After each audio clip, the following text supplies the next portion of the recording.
चलो बच्चों ध्यान देना। तो हम लोग का न्यू टॉपिक है बच्चों nature of CX bond, okay, जो कि हैलोल्केन्स का बच्चों हमारा नेक्स्ट टॉपिक है। और खूब अच्छे से बच्चों समझना आप लोग एक एक पॉइंट, ओके। इधर ध्यान देना और थोड़ा सा भी मिस करने का बच्चों प्रयास मत करना। ये बताओ, कार्बन है, कार्बन की वैलेंसी कितनी होती है बच्चों? 4। कितने लोग सपोर्ट बनाता है? 4। इधर ध्यान दो बच्चा, अभी बेसिक चल रहा है, अगर अभी ध्यान नहीं दोगे तो फिर गड़बड़ हो जाएगा।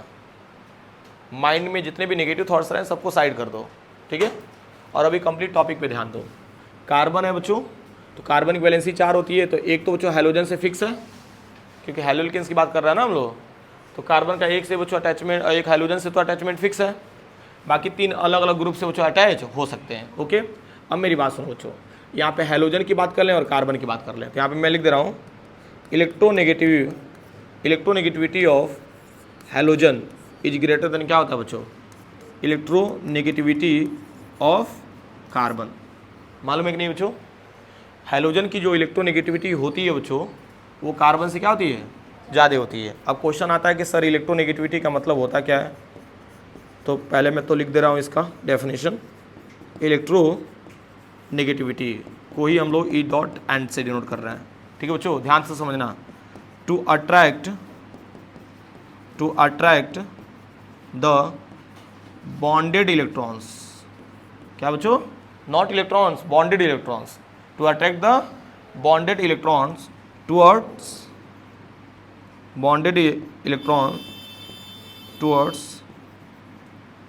इट या टूवर्ड इट सेल्फ। समझ पा रहे हो ना? To attract the bonded electron toward it, मतलब अपनी तरफ जो इलेक्ट्रॉनों को बच्चों क्या करता हो?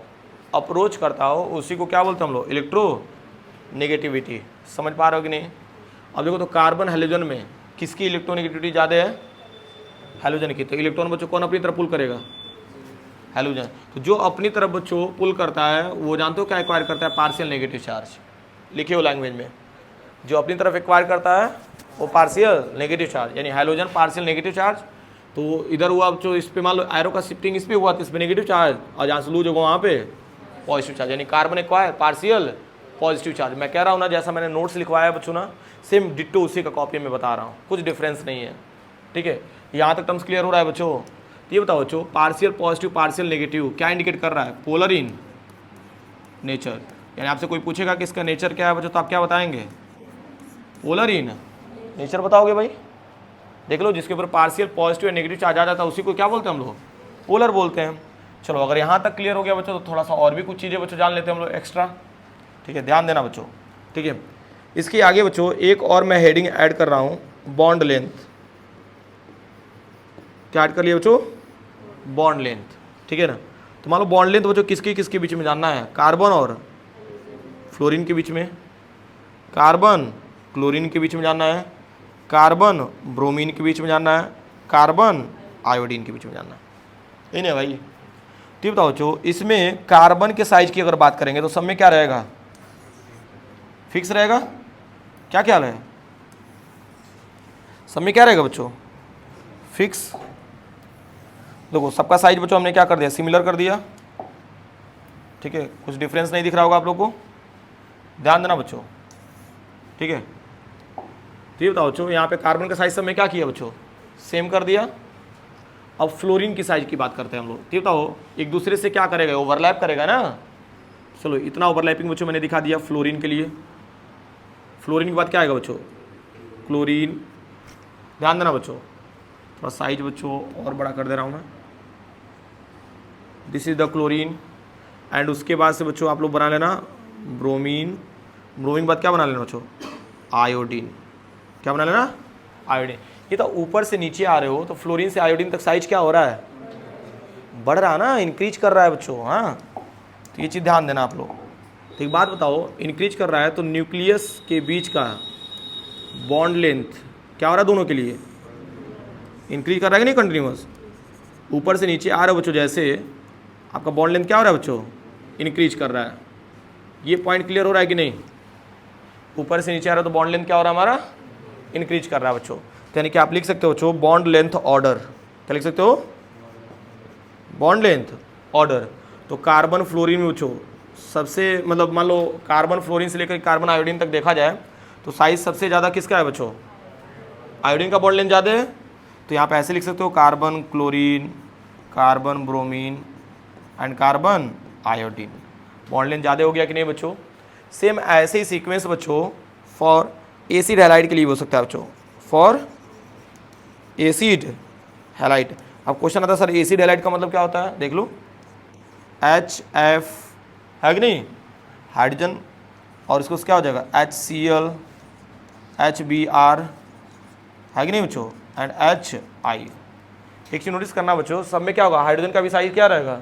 सेम। एंड फ्लोरीन से आयोडीन तक जा रहे हो तो जो क्या हो रहा है आपका साइज बढ़ रहा है। अच्छा जानते हो मैंने क्यों बॉक्स बच्चों बनाया है? क्योंकि सेल्स बढ़ते हैं। क्या होते हैं बच्चों?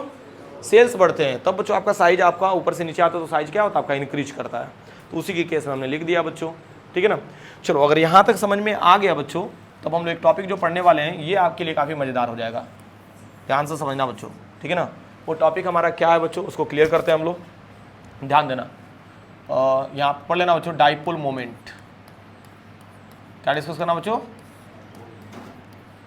बड़ा इंटरेस्टिंग टर्म्स है बच्चों, डाइपोल मोमेंट, ठीक है। और डाइपोल मोमेंट का बच्चों सिंबल क्या होता है? म्यू। किससे नोट करते हैं हम लोग? म्यू से। साफ बनाओ एकदम, म्यू, ठीक है बच्चों। And we know that mu equals to क्या होता है बच्चों? Charge into distance. Charge into क्या हो जाएगा बच्चों? डिस्टेंस। पढ़े होंगे आप लोग। ये बताओ डाइपोल मोमेंट की बात हो रही है तो जैसे मान लो दो पोल है हमारे पास, है कि नहीं, एक प्लस और एक माइनस, क्यू क्यू, है कि नहीं बच्चों। और इन दोनों के बीच का क्या होता है? डिस्टेंस। समझ पा रहे हो कि नहीं? तो देखो ना बता रहे हो बच्चों, चार्ज और डिस्टेंस का प्रोडक्ट क्या कहलाता है? डाइपोल मोमेंट कहलाता है। क्लियर है यहाँ तक? चलो अगर यहाँ तक समझ में आ गया बच्चों तो इसके आगे का टर्म्स क्लियर करते हैं हम लोग। ध्यान देना बच्चों, ये तो डाइपोल मोमेंट किस पे डिपेंड करेगा? चार्ज पे और डिस्टेंस पे। लेकिन क्वेश्चन आता है कि सर इसमें सबसे अधिक डोमिनेटिंग फैक्टर कौन सा होता है? तो ध्यान से समझना बच्चों, चार्ज। डोमिनेटिंग फैक्टर कौन सा होता है? Dominating factor, okay. And distance can be neglect. Why? कि वो जानते हो इसका जो बॉन्ड लेंथ होता है ना, डिस्टेंस का मतलब क्या समझ रहे हो? बॉन्ड लेंथ ना। तो जो बॉन्ड लेंथ है हमारा बच्चों ना, वो जानते हो किस में होता है? पिकोमीटर में होता है। किस में होता है? पिकोमीटर में होता है बच्चों। और 1 पिकोमीटर इक्वल्स टू होता है 10⁻12 मीटर, जो कि बच्चों बहुत स्मॉल होता है। क्या समझे? अच्छा एक बात बताओ, इसका मतलब है क्या कि भाई 0.00000 कितना टाइम्स 11 टाइम्स करने के बाद क्या कर देना? 1। कम नहीं आ रहा है बहुत ज़्यादा? 0.0000 बच्चों 11 टाइम्स करने के बाद बच्चों फिर 1 लिखोगे, ठीक है ना। तो ये बॉन्ड लेंथ तो बच्चों बहुत कम होता है, इसीलिए बच्चों बॉन्ड लेंथ को हम लोग क्या कर सकते हैं? इग्नोर कर सकते हैं, ओके। तो सिर्फ ये किस पे डिपेंड करेगा? चार्ज पे। यानी कहने का मीनिंग क्या है बच्चों, अगर डाइपोल मोमेंट बढ़ रहा है इसका मतलब क्या बढ़ रहा है? चार्ज। एक तो कंडीशन ये हो गया बच्चों। और चार्ज किस पे डिपेंड करता है बच्चों? तो ये भी मैटर है। Charge is directly proportional to the electronegativity. यानी इलेक्ट्रोनेगेटिविटी अगर बढ़ता है बच्चों तो चार्ज भी हमारा क्या होगा? बढ़ेगा। यानी ऑलमोस्ट देखा जाए इन दोनों रिलेशन को मिला करके तो म्यू बढ़ेगा, इसका मतलब क्या बढ़ रहा है? इलेक्ट्रोनेगेटिविटी बढ़ रहा है। दोनों का कंक्लूजन समझ में आया बच्चों? बात को समझो। देखो जो चार्ज होता है ना, चार्ज बढ़ेगा तो डाइपोल मोमेंट बढ़ेगा, क्योंकि डिस्टेंस से कोई मतलब तो है नहीं। लेकिन अब क्वेश्चन ये आता है कि चार्ज जो है हमारा बच्चों वो किस पे डिपेंड करता है? तो किस पे डिपेंड करता है? इलेक्ट्रोनेगेटिविटी पे। इलेक्ट्रोनेगेटिविटी बढ़ेगा तो चार्ज भी हमारा इंक्रीज करेगा बच्चों। एकदम मस्त लेक्चर लेके जा रहा हूँ, ध्यान दीजिए, ठीक है। और ये बताओ बच्चों, जब ये दोनों आपस में बच्चों डायरेक्टली प्रोपोर्शनल है तो डाइपोल मोमेंट भी इलेक्ट्रोनेगेटिविटी की क्या हो गया? डायरेक्टली प्रोपोर्शनल हो गया बच्चों। आप लोग इसको ऐसे भी लिख सकते हो, mu is directly proportional to electronegativity, ठीक है बच्चों। तो अगर इस बिहाफ पे हम लोग देखें बच्चों, तो एक बात बताओ, carbon fluorine dipole moment order लिख लो, order of dipole moment. Dipole moment के ऑर्डर की अगर हम बात करें बच्चों, इसका कॉल आ रहा है भाई, ठीक है। तो ध्यान देना बच्चों, ये बताओ carbon fluorine, carbon chlorine, carbon bromine and carbon iodine, ये बताओ बच्चों, इन सब में किसकी इलेक्ट्रोनेगेटिविटी ज़्यादा है? फ्लोरीन की ना, फ्लोरीन की होती है बच्चों। फ्लोरीन की इलेक्ट्रोनेगेटिविटी जो होती है बच्चों, जानते हो कितनी होती है? 4 होती है। कितनी होती है? 4 होती है बच्चों, जो कि सबसे हाईएस्ट होती है। यानी सबसे अधिक बच्चों डाइपोल मोमेंट किसका हो जाएगा? फ्लोरीन की हो जाएगा बच्चों, है कि नहीं? यहाँ पर लेकिन बट चिपकाना, बट एक्सपेरिमेंटली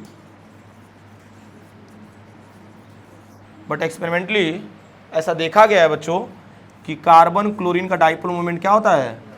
ज़्यादा होता है। फिर बच्चों कार्बन फ्लोरीन ले लेना, फिर कार्बन ब्रोमीन लेना, फिर क्या हो जाएगा? कार्बन आयोडीन ले लेना। कुछ समझ में आया बच्चों?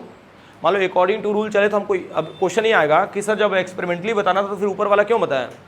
इससे एक आइडिया मिल गया बच्चों कि हम लोग कैसे डिफाइन कर रहे हैं इसको। मान लो कार्बन फ्लोरीन वाला अगर हमको नहीं पता चलता बच्चों, तो ये बताओ हम लोग क्या इतना आसान कर पाते हैं? अब क्या करना है बच्चों, मान लो हमको अकॉर्डिंग टू थियोरेटिकल वैल्यू से पता चल गया कि हाँ भाई फ्लोरीन की डाइपोल मोमेंट क्या हो जाएगी? ज़्यादा हो जाएगी। लेकिन अभी तो एक्सपेरिमेंटली ये चीज़ पता चला कि क्लोरीन की ज़्यादा होती है, तो फ्लोरीन को बच्चों बाद में कर दिया गया। बाकी तो ये सीक्वेंस सेम है ना आपका, समझ पा रहे हो ना? यानी कहीं ना कहीं बच्चों ये देखा जा रहा होगा कि यहाँ पे डिस्टेंस मैटर कर रहा है। क्या मैटर कर रहा है? डिस्टेंस। अरे यार देखो ना यार, ऊपर से नीचे आ रहा है तो डिस्टेंस क्या हो रहा है? बढ़ रहा है ना। तो डिस्टेंस फैक्टर बच्चों यहाँ पे अगर अफेक्ट कर रहा है तो इसका मतलब क्या हो जाएगा? कार्बन एंड क्लोरीन की डाइपोल मोमेंट क्या हो जाएगी? ज़्यादा हो जाएगी। आप एनसीईआरटी बुक में भी देख सकते हो बच्चों, डाइपोल मोमेंट इसका ज़्यादा है। ठीक है ना बच्चों? एक टेबल बनाया है, टेबल में दिया हुआ है। चलो ये वाला टर्म्स क्लियर हुआ होगा बच्चों, आसान है। देखो ओवरऑल हम लोग कर क्या रहे थे बच्चों, एक बार और मैं रिकॉल करा दे रहा हूँ, ध्यान से समझो। हम लोग पढ़ रहे हैं बच्चों नेचर ऑफ CX बॉन्ड, ठीक है, जिसमें हमने बताया बच्चों कि कार्बन के ऊपर पार्शियल पॉजिटिव अटेन होता है और हाइड्रोजन के ऊपर नेगेटिव चार्ज। क्यों? क्योंकि हाइड्रोजन की इलेक्ट्रोनेगेटिविटी क्या होती है बच्चों? ज़्यादा होती है, एंड कार्बन की इलेक्ट्रोनेगेटिविटी क्या होती है? कम होती है। तो पार्शियल पॉजिटिव नेगेटिव जनरेट होने की वजह से क्या शो कर रहा है? ये पोलर इन नेचर शो कर रहा है बच्चों। ओके, फिर हमने बॉन्ड लेंथ के बारे में डिस्कस किया बच्चों। कार्बन का अगर फ्लोरीन के साथ, क्लोरीन के साथ, ब्रोमीन के साथ और आयोडीन के साथ बच्चों अटैच होता है तो इसके बॉन्ड लेंथ में क्या डिफरेंसेस आती हैं? तो ऊपर से नीचे आते हैं तो साइज क्या होता है हमारा? बढ़ता है। सिंपल सा लॉजिक है भाई, ठीक है ना? तो उसी साइज के बिहार पे बच्चों हमने बॉन्ड लेंथ ऑर्डर भी बता दिया बच्चों, है कि नहीं? कार्बन फ्लोरीन का साइज बच्चों सबसे छोटा होगा, है कि नहीं? तो बॉन्ड लेंथ कम हो जाएगा बच्चों। एंड कार्बन आयोडीन का बच्चों बॉन्ड लेंथ क्या हो जाता है? ज़्यादा हो जाता है। इसी केस में बच्चों एसिड हैलाइड के केस में भी मैंने बता दिया। फिर इसके बाद जस्ट हमने नया एक टॉपिक बताया बच्चों, क्या? Dipole moment. डाइपोल मोमेंट का फॉर्मूला होता है बच्चों म्यू इक्वल्स टू क्या हो जाएगा बच्चों? Charge into distance. मैंने डिस्टेंस बताया बच्चों कि बहुत कम होता है, स्मॉल होता है, तो इसलिए उसको क्या कर देते हैं हम लोग? नेग्लेक्ट कर देते हैं बच्चों। तो यहाँ पे चार्ज बच्चों डोमिनेटिंग फैक्टर रहेगा, चार्ज बढ़ेगा तो डाइपोल मोमेंट भी हमारा बढ़ेगा। और चार्ज किस पे डिपेंड करता है? इलेक्ट्रोनेगेटिविटी पे बच्चों, ठीक है ना? तो यहाँ पे हमने देखा बच्चों कि सबसे अधिक बच्चों इलेक्ट्रोनेगेटिविटी किसकी होती है? फ्लोरीन की। तो डाइपोल मोमेंट भी इसका क्या हो जाएगा बच्चों? ज़्यादा हो जाएगा। यहाँ तक टर्म्स क्लियर हो रहा है बच्चों? चलो अगर यहाँ तक टर्म्स क्लियर हो गया बच्चों तो इसी में एक और टर्म्स बच्चों ऐड कर लेना, तो इंटरेस्टिंग भी है बच्चों, ठीक है? Bond dissociation enthalpy. क्या ऐड कर लेना बच्चों? Bond dissociation enthalpy. ये भी बहुत आसान है, बॉन्ड डिसोसिएशन एंथैल्पी, ठीक है? ये तो बॉन्ड डिसोसिएशन एंथैल्पी की बात हो रही है ना। तो जिसका बॉन्ड लेंथ जितना ज़्यादा रहेगा उसमें एनर्जी कम देना पड़ेगा बच्चों बॉन्ड को डिसोसिएट करने के लिए, राइट? बात को समझो ना यार। ये तो बॉन्ड लेंथ अगर छोटा रहेगा तो उसको तोड़ने के लिए क्या करना पड़ेगा? हमको ज़्यादा एनर्जी देना पड़ेगा। अब बॉन्ड लेंथ बच्चों स्मॉल रहेगा तो ज़्यादा एनर्जी देना पड़ेगा, लेकिन बॉन्ड लेंथ बच्चों थोड़ा सा बड़ा रहेगा तो थोड़ा सा भी एनर्जी देंगे तो क्या होगा बच्चों? टूट जाएगा। तो वही बात है बच्चों। तो यहाँ पे carbon fluorine, carbon chlorine, carbon bromine and साथ में बच्चों चिपका देना कार्बन आयोडीन, ठीक है? Carbon iodine. तो इन सब में देखा जाए तो बॉन्ड डिसोसिएशन एंथैल्पी किसका ज़्यादा होगा? कार्बन फ्लोरीन का, फिर ये हो जाएगा, फिर ये हो जाएगा। कुछ पल्ले पड़ रहा है बच्चों। बॉन्ड डिसोसिएशन एंथैल्पी की अगर हम बात करेंगे बच्चों तो सबसे ज़्यादा किस में लगेगा? कार्बन एंड फ्लोरीन के बीच में लगेगा, क्योंकि इसका बॉन्ड लेंथ क्या होगा? काफ़ी स्मॉल होगा, राइट? एंड सेम ऐसे बच्चों एसिड हैलाइड में भी बात करेंगे तो इसका बॉन्ड डिसोसिएशन एंथैल्पी ज़्यादा हो जाएगा, फिर क्लोरीन, फिर ब्रोमीन एंड फिर क्या हो जाएगा बच्चों? आयोडीन हो जाएगा, ठीक है बच्चों? यानी ओवरऑल अगर देखा जाए बच्चों तो ये बताओ, इसी के केस में अगर डाइपोल मोमेंट ऑर्डर भी बताना रहेगा तो क्लोरीन पहले आ जाएगा, फ्लोरीन बाद में हो जाएगा। आसान है नहीं? बॉन्ड लेंथ ऑर्डर बताना रहेगा तो इसका ज़्यादा हो जाएगा, इसका कम हो जाएगा। समझ पा रहे हो कि नहीं बच्चों? It's all about nature of CX bond. हो जाएगा बच्चों? चलिए ठीक है, इसको नोट करिए तो।